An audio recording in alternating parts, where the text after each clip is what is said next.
want, we're going to have a preface to the regular gig. Normally it's called Blues Talking, but tonight it's Dancing Fool Talking. This, if you didn't know already, Henry's regulars know him as the man who leaps to the dance floor. At the slight, someone breaks a glass, he gets some dances to it. Chico White, let's hear it, Chico. Now, before we let you loose, I'm going to give you a quote which I really enjoyed. Lindy Hop, which is your speciality, and if it's not, I know you'll put me right. Consists of several forms of dancing rolled into one. One's called breakaway, which I googled today and is beautifully described. Breakaway. The lady escapes from her partner and polkas solo whilst the gent pursues her, arms akimbo. Follow that. That's correct. That's the formation of Lindy Hop with the breakaway, and it allows the man to show etiquette towards the lady and bow down and bring her back into dance again after she's allowed to do what she wants, and the man does this little bit as well. Brings them back together, and then we carry on doing Lindy Hop or dancing and stuff. And it's the first format away from the Charleston method, where they used to dance really close together and they used to flap a little bit. That's what they were called, flappers. And in the Harlem area, when they danced at the Savoy Ballroom, and they had competitions each week, and danced while other people danced on the outside. They danced off, the Harlem people danced off in a roped area, and got together and did the dancing and did their own formation stuff and moved away from each other, and then called a breakaway. It's just a format from a swing house, which allows the follower, the lady, as it was called then in the 20s, not followers. And the man would hold or just loose a little bit so they could do their little bit. In time with the music, obviously, with it, maybe a count of 4 and then come back in, or a count of 8, and then come back and carry on dancing together, and then they'd break away again. That was the start of Lindy Hop in 1927, 28. Well, I hope you're getting notes, because I see you all on the floor, as it were, following Chico's instructions. Now, Lindy Hop, is it a form of Jitterbug? Or is Jitterbug a form of Lindy Hop? Jitterbug came in the 40s when the GIs came over to Britain, Europe really. The GIs from America came over. It was called Lindy Hop well before Jitterbug. And Jitterbug was just a term where they'd had too much alcohol and they'd got the bug and got the jitters, and it became from juke joints, speakeasies, where they had too much to drink, and they all got together and the word jitterbug took hold. And to be honest, as Frankie Manning says, there's no distinction between the jitterbug and the Lindy Hop. Just the Lindy Hop was there first. So where did the words Lindy Hop actually come from?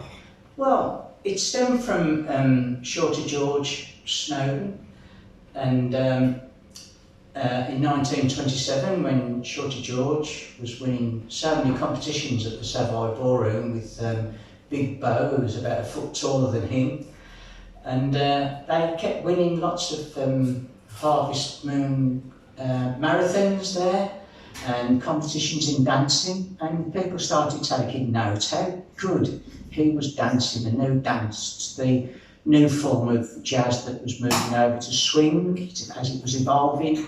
Music was evolving and dancing was evolving with it as well.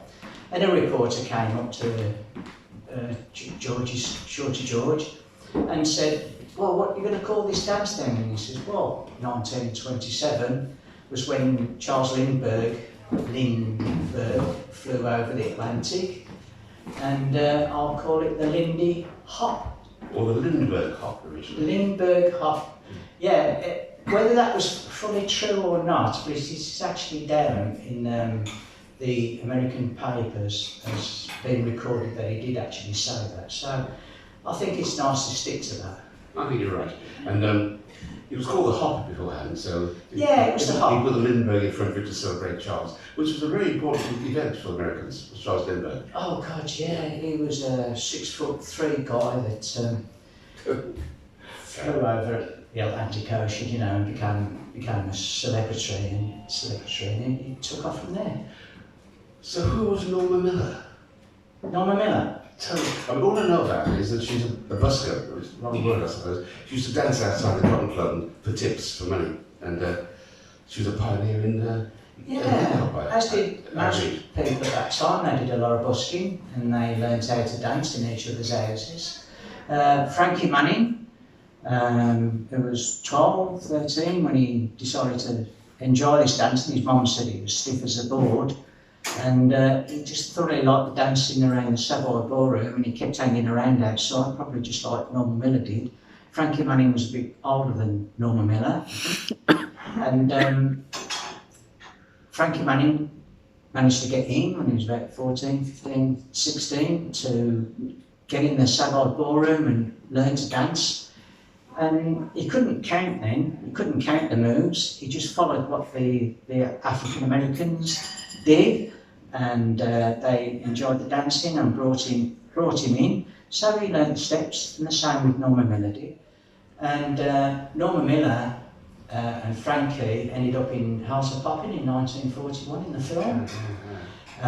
She was known as the Queen of Swing. The Queen of Swing, and she did such a lot. Born in 1920. Now you talk a lot about Frankie Manning, you must know about Norma too. So tell us about Frankie, otherwise if I don't ask the question, you'll do it anyway. Yeah, okay.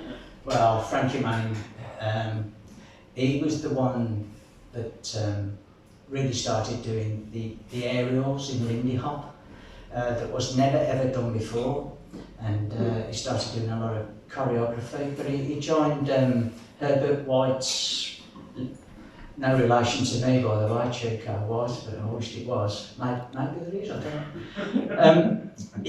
He was a manager at the Savoy. He was also the bouncer there, the big bouncer, and he wanted to promote Lindy Hop, and he got Frankie Manning in, and Norma Miller, and quite a few others. There was 3 or 4 sets of Lindy Hoppers to start with, and it became very, very popular in the 30s. And they took it on world tours, and they took it on to European tours in Paris, and they played at the London Palladium. And yeah, they did, yeah. And it was phenomenal stuff. And so who provided the music when they were at the London Palladium? That's the question. There was Calloway, there was Fletcher Henderson, there was Chico White that played it. They were on tour with those bands? Well, that I don't know. I'm sure they had other fantastic orchestras on tour. I think what they did, they were like, they wasn't novelty acts, but they was the culture of dancing of Black America that came out of the States. And they took it abroad, and I think this was Whitey's Lindy Hopper's dreams to get it out there, you know. I read somewhere that in 1935, this chap you mentioned from the Savoy, arranged 15,000 people to dance on Bradhurst Avenue in Sugar Hill. 15,000 people. Yeah, that doesn't surprise me. Some of the stage. It's a bit like here on a Tuesday night. It's a bit like, it's well, we get it packed here on a Tuesday night, so it's the same sort of atmosphere as juke joints and speakeasies, and it's just like a little bit of Harlem here, and that's how I like to see Henry's Blueshouse. It's really good bit of blues in the middle of Birmingham, and there's a bit of Harlem here with the dancing that's going on with the bands. Some of those obscure dances, like the Texas Tommy. Yeah. You know about this stuff, do you? Yeah, Texas. Well, this is part of vernacular American African dancing. The Texas Tommy was a very popular dance in the 1910s up to 1914, 15, before the Charleston and that came in.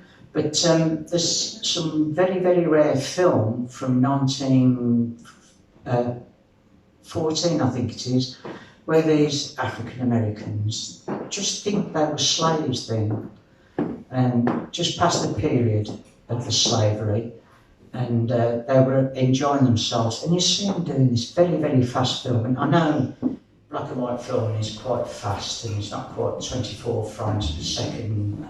You know, it's really fast. And they've tried to slow it down, but the connection there is very, very close. And they did a release so that the Texas Tommy could develop its move. And actually, if you look at that bit of early filming, there is an actual breakaway 10 years before the Lindy Hop breakaways took place. And that was considered as really bad and only for the blacks to dance. Whites would never ever dream of doing that. And that's the art of where the vernacular form came from, where people would dance from the slavery dances where they danced in the dust in Africa, and they was taken across in slave boats to America to work. They never forgot their dance and what it meant as a communal getting together. And when they danced in the dust, they would take off resemblance of birds and animals. That's where the turkey trot came from, and black bottoms and all sorts of different moves. And this transgressed along with jazz coming into swing into the 20s, 30s, when it started to develop, where the roots of black American dance really took hold, and that became jazz well before jazz. And jazz accompanied it, and it was just with the black population that danced into the music, and the whites copied it. So the word vernacular belongs to African Americans, the roots of dancing. You mentioned the Charleston earlier on, and apparently it was one man recording. James P. Johnson recorded the Charleston in 1923, I think. Yeah. Apparently that influenced the whole dance style, that 1 3 minutes 22-second recording. Yeah, well, that's classed as a hit. Yeah. They didn't know then, because obviously communication and records was just starting to be made available to everybody to buy. It became famous, and the dance took hold because it sounded good and people could dance to it. Okay, and it was posh to dance the Charleston to start with, but it was a white release from being so formal, if you know what I mean. And it was their way where they could express themselves. Well, the African Americans had been doing that 40, 50 years before, but it's the way it developed and joined together. But it was classed as a white dance, the Charleston, and everybody thought, oh, it's really, really posh. And it's where the skirts came up, and it was a new trend. What about the girls? Well, yeah, the girls as well. Yeah, I took my dress off. I've seen it. Oh, it's terrible. And it moved along with the music, and if you see early forms of Charleston, you see such expression and people having parties, like at New Year's Eve or private parties. Scott Fitzgerald, the writer, he wrote about the Charleston in the Jazz Age and everything, and the Gatsby, and it spread across America, just like the Lindy Hop did a few years later. You keep going back to film, which of course is totally understandable, because that's where most of us got glimpses of the early people. Now, first of all, must excuse me, because I'm not a total specialist in dance, but I really love some of the old stuff like Buck and Bubbles and Bill Robertson and the Nicholas Brothers and things. What is your favourite bit of dancing on film ever? Oh my God! You get 3 seconds to think about it. Nicholas Brothers. Nicholas Brothers. Yeah, in Jumping Jive. Is that when they came down the steps doing the splits? There is nobody on earth that can redo that again. That was filmed in almost one piece, and there was is it Fayard and Harold? That's right. Yeah. And Fayard's 6 years older than Harold, and they had no formal training in tap dancing, or as they call it, flash dancing, which is acrobatics actually in dancing. And they formulated this move across drums and steps and coming across pianos and doing the splits on the steps on the way down, one over the other, in time with the music. Oh, it's just incredible. And there's no one on earth that can touch that. That is, to me, and I should imagine to most dancers that like to express themselves so much and use their body in time with music, it's the one after the other in time with the music. It must have been stunning to be there and watch that happen, and that's the best. That's all more than 3 seconds. So how do you rate the remake in the film The Cotton Club? The what? The Cotton Club. They did a remake. Oh, The Cotton Club. Who were the dancers there? They played the Nicholas Brothers.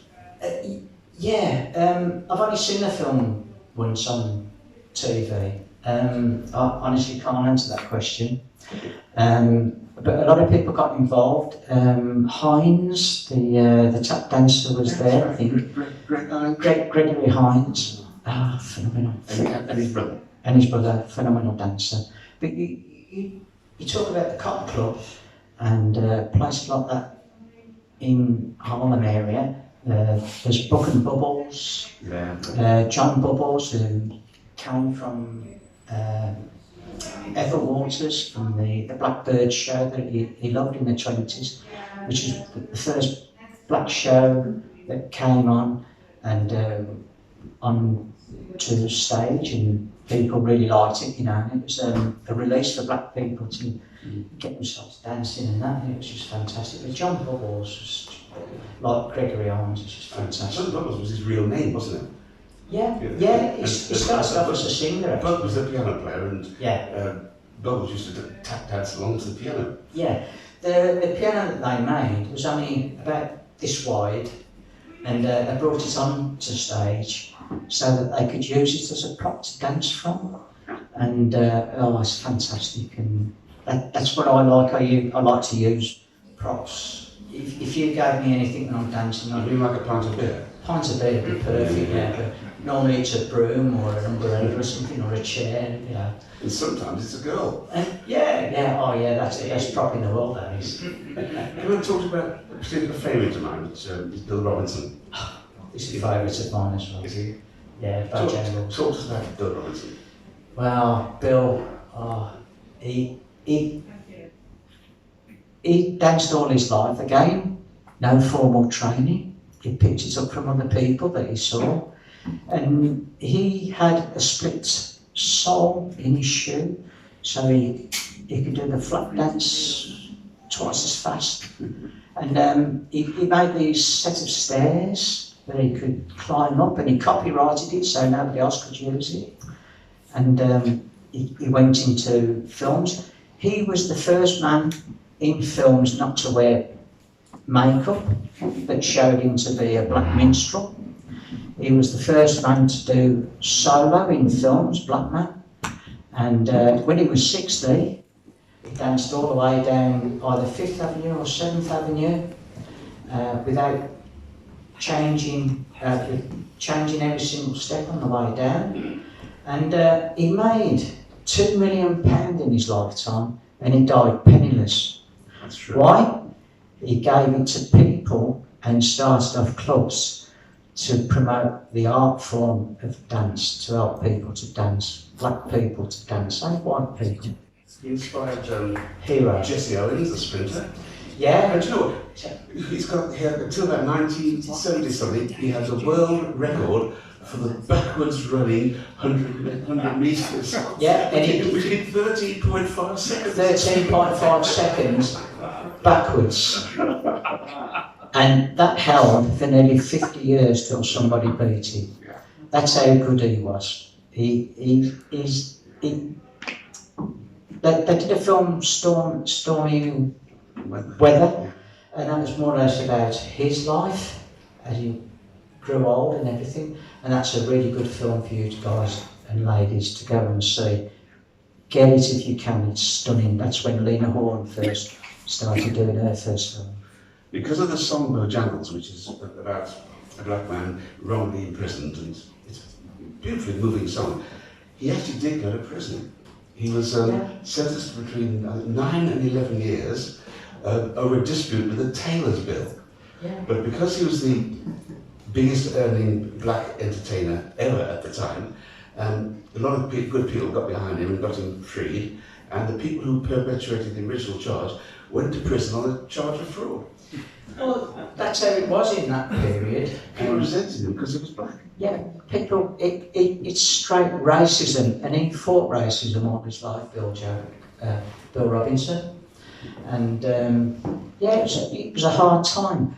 But black dancing was in the forefront of being placed into films when it was being put down, and it took off after Bill Robinson.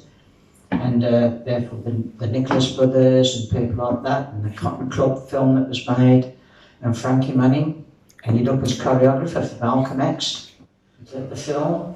Yeah, it was just an explosion. But they fought racism all the way through, and they won. Today they won. Bill Robinson prevailed upon the police force, I think in Denver, to employ the first black policeman. Yeah. In America, it was Bill Robinson behind it. Yeah, he was an activist. He was an activist like Paul Robeson. He was an activist, and he came to Birmingham Town Hall to speak about it with the communists, and he openly spoke out. And white people applauded him because it was becoming more liberated, that we could understand what was trying to be said, and it's all promoted the same thing. We've talked about a lot of interesting things. I could talk to you for hours about this because your knowledge is so in depth and mine is so much peripheral. Can we talk about you? Oh yeah, I forgot about that. So I was born in Gibraltar. Of course you were. So you are a Gibraltarian. I'm a Gibraltarian, and I'm as close as you could get to an African, because it's just over the road from there, over the straits. You're wearing the hat, yeah. I'm wearing the hat, there you Come on, talk to us about it. Well, when I was 18 months, I was born in a military hospital, and I happened to be a pacifist all my life, and I thought that was a good start to life. And then, when I was 18 months old, my father, who was in the Royal Engineers, and my mum, who was Spanish, decided to come over. And I came over in a Dakota, DC3 or a DC5? DC3. DC3.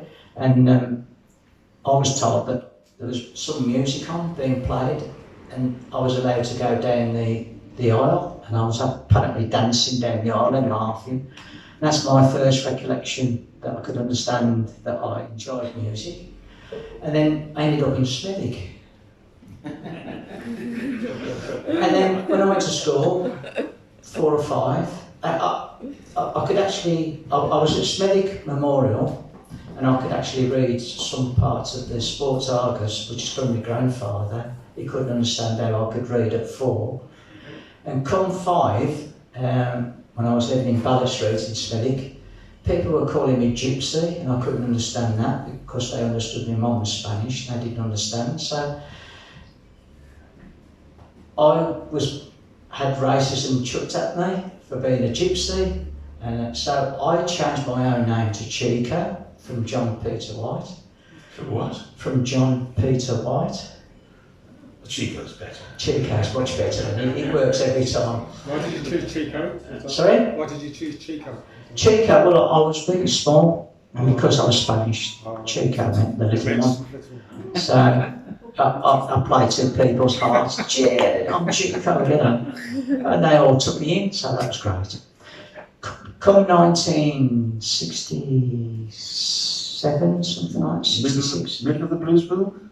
Yes, I didn't know the blues then, but somebody showed me Radio Luxembourg, and I was listening to soul and Otis Redding, Atlantic Records and Stack Records, and wow. And they had a blues program on there. I don't know, but I heard the blues, Big Bill Brunsey, and I thought, oh, God, this is good. I've got to learn a bit more of this. So I was coming up to 15, 16, and I really got into the blues then. And all I could do was buy blues records, Big Bill Brunsey, and anything to do with the blues I bought. Reverend Gary Davis, oh God, it's fantastic.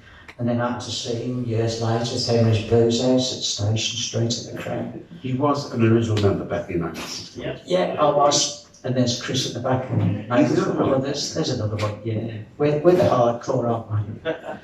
And it just took on from there. And I could never stop dancing. If there's ever music, I mean, you've seen me here, if there's a bit of music on, I have to get up and dance.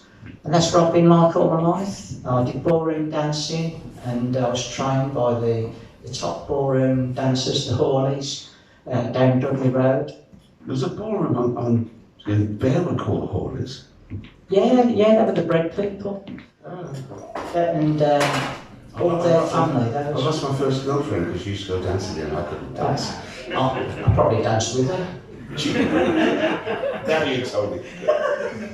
Sorry about that. Was it the butcher's daughter? I think it was anybody's daughter, I think, as far as I was concerned. And I got into competition dancing with my sister, and we danced at Thermomil Baths. Great. And we got into the finals, and we was disqualified because my sister was underage, and that's how keen the dancing was. We was beating people older than us because we loved dancing. And we did do formal dance lessons, but we worked really hard for competition working, and that's what it is about dancing. And I've kept it on, and my sister, who I've not probably kept in contact with for personal reasons. That's life, it carries on. And I started getting into blues, shuffle dancing, and Bill Robinson and all them, and I read the books, and I saw them on film. I actually copied them, and I danced a lot of solo work around Birmingham. I even danced in the streets, and I put my cap down, and I had people chucking pennies in. I couldn't work out it was pennies then, by the way, threatening bids. And I just did that just for a bit of money, beer money, pocket money. And then Henry's Blueshouse came along. Oh God, my God, it was just fantastic then. And many a time, Jim used to tell me, used to swear at me and tell me to stop dancing and sit down. And he's forgot that. But the other week, I was speaking to somebody here on the stage, I think it was Becky Brindle, and Jim said, "Oh, Chico," he says, "because we want to get this band going like, He still does it now. So. Not often, only twice a day. We're good mates. And I had depression in 2004, 2005. I was really, really ill. And 1 in 4 has depression, so there's a few here that's gone through it, understandably. Talk to me after if you want. And I got over that. And I went along to a Lindy Hop lesson, and because I liked the music. And I thought, well, I do all this shuffling and that, and I want to learn a bit more. And I went to a jazz jive swing in Moseley, and that was really good. And it just got me. And after every lesson, my mind felt totally clear, and I could understand what dance was about. And then in 2007, 2008, I went down to Gloucester and I met Frankie Manning. And I had several lessons. How old was he then? He was 92 then. 92.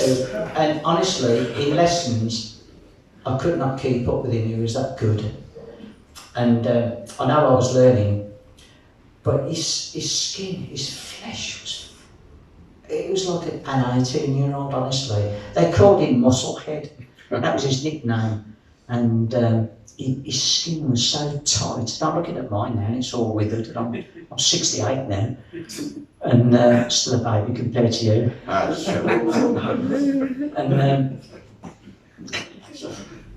And I spoke to him after, and we had a good talk on our own. And I had several lessons off him over the couple of years that he was over here. That was through Jazz Jive Swing, which was really good. And then I went to Moseley at King's Heath and got taught lessons. And then people kept saying, you should be teaching, because you're showing us really good. And for 5 years, I was under them. And I always did the beginners and intermediate and advanced lessons. And I always did beginners for warm-up, but I always brought people on to show them how to dance and help them along. And then I had the opportunity to dance with one of the teachers, Frankie Jeffy, who has recently died of cancer. And I bow my head to Frankie. We had a fantastic 6 weeks together when one of the other teachers, Phil Morland, had done his knee and couldn't cope. I stood in with Frankie, and we had 60 or 70 people up and down, and we was teaching them to see them dance. It was just fantastic. And then Martin Nelson, who started off swing gear, took over from there. And then I thought, I met these other two people from Lichfield, and they said, why don't you start in Lichfield to save the petrol money for people coming over? And I thought, that's a good idea, that's going to save me a bit of money. And we started Dance With Me Henry. Which has nothing to do with Henry's. Nothing to do with Henry's. And I asked them why they decided on that name, because they wanted to start it off. And when I joined them, they moved to Cambodia, Thailand, to start some epic arts over there. To help disabled people, so I took on Dance With Me Henry, and I found out where Dance With Me Henry come from. Etta James. Great. She sang that song, and I thought, I'm going to keep that name because that's totally different from swing this and swing that and the Savoy group of dancing like that. And I thought, I'll keep it Dance With Me Henry, because people say, why do you call it Dance With Me Henry? And I thought, I've got you now. You're going to come. So I've kept it ever since, and it's served me very well. I started it in Lichfield. I live in Tamworth. I started this in Lichfield because there was no swing music over there at all. No swing dancing, nothing. And I thought, if I'm going to do it, I'm going to do it by word of mouth, and I'm going to either do well or fail. And I've kept it up from 2012 till now, and it's gone stronger and stronger and stronger. And I've taught hundreds and hundreds of people, and I've had the occasion to dance with some lovely dancers. Laura Evans, who I taught, Jill Curley, who was a good dancer, and I taught her to teach. And there was Jackie Evans, who I taught, and I brought her on. And now I've got Sylvia Cardos from Budapest. She came along as a beginner, and I taught her all the basics. And then she's moved on all over the world. She's gone to everywhere, and she's come back and she's stuck with me. And we dance together now, and we teach really, really well. We teach the Ryan Francois from Swing School, who was actually taught by Frankie Manning for 10 years with Chaz, Frankie's son. And his teaching is absolutely phenomenal. And I went to a swing school for a week, and he broke the Lindy Hop move right down to the basic steps, and he taught you how to move again. And I learned it all again, and it's a phenomenal way of learning. And I use Ryan Francois' method all over the country, and I hope he's proud of me because I'm one of his Illuminati. Sure. Now listen, Sorry, I could talk all night. we've gone over time. I'm fascinated. We're going to have to do it again. Yeah. But I want to leave a few minutes open for people to ask questions. I've got a question. Yeah. I'll save mine till the end. Okay. Are there any questions for Chico White? Speak up because I'm deaf. Which blues artists have you seen then live? When you said like at 15, 16 when you first started getting interested? Who was saying live? Some of the big blues giants. Reverend Gary Davies, champion Jack Dupree, Muddy Waters, who Muddy I Waters. got pissed with, and a bottle of sherry. Where was that? Digbeth City Hall, and he was on with Fleetwood Mac. Really? Yeah, there was no drink for him, so I went round the off licence. I'd only got enough money for a bottle of British sherry, brought it back, and he says, I like this, will you share it with me? My God, fantastic. Dr. Ross, I played with at the Cedar Club, and I've played with Robert Plant on harmonica at Dudley Technical College. I was pissed, he was pissed, we was in the dressing room, And I've got my belts of harmonicas with me. I used to be really good on harmonica. I used to have my own blues groups and folk groups. Never stopped music, whatever. Steve Gibbons, I've played with him at the railway. Yeah. I think you established the point. Okay. Next question. The question is, for an absolute beginner, I mean, how long would it actually take to get through the basics to get to a reasonable stage of Lindy Hop? Well, we had a lesson here about a month ago. Jim kindly asked us to do a lesson, and we had 22 people here. And Jim, I think, should say, did we complete a routine in 45 minutes? There's a bit online, you should really check it out. It really is splendid. It was a cold, dark, dank Tuesday night on Broad Street. It wasn't a soul to be seen on the street, except here. Here was the home of happy feet. It was wonderful. And they had a fantastic time. And just, that's perfect timing. Next week, we are doing a dance lesson, me and Sylvia, and we will be doing some shimmies and dancing Lindy Hop here. From 7 o'clock, Yeah, be here, it's all free, help yourselves. and it's all free. Now, before my question, is it one more question to go maybe? Somebody else? got Anybody? something to ask? Don't be scared. Okay. I love it. Okay, my question. Chico, could you stand there, please? Oh my God. There, please, just there. You say you're a dancer, right? That's everything, right? Okay. Yeah. Let's see how it goes. 1, 2, 1, 2, 3. Go, hit.